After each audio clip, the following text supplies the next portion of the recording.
বজত ঘুমুৰা উঠত দেহি মোৰ চেনী চম্পা পাহি সৰগত জিলিকে চন্দ সূৰ্য ঘৰত জিলিকে তোমাৰ সেই দুটি হৰিণী নয়না সাৱধান আঁতৰত থাক চি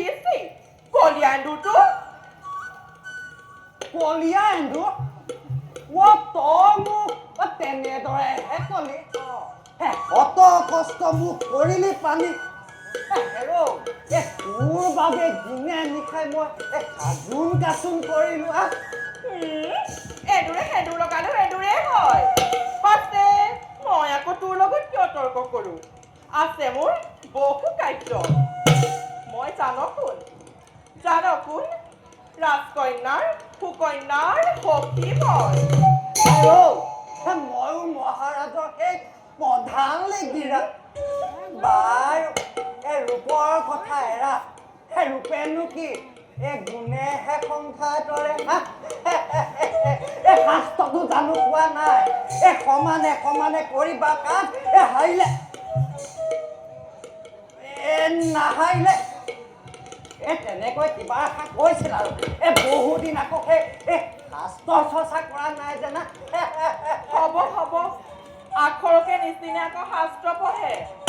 আমাক ফুলাবলৈ শাস্ত্ৰজ্ঞ দেখায় পাছে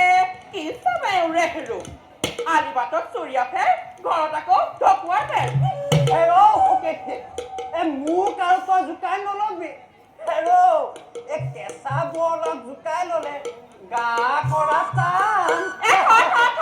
তোৰ আগত ফুচফুচলিলে আমুকে নকৰে হয় যা এটিখনে আঁতৰি যা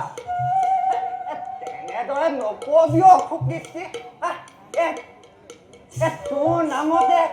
বুকুত বোৱাইছো এখন সেই প্ৰেমৰ নদীৰ সাঁতুৰি নাদুৰি থাকিবি তাত তই ৰূপালী কাছজনী হৈ সাৱধান এই জনমতো বাদেই 7 জনমতো নেপাওঁ মোক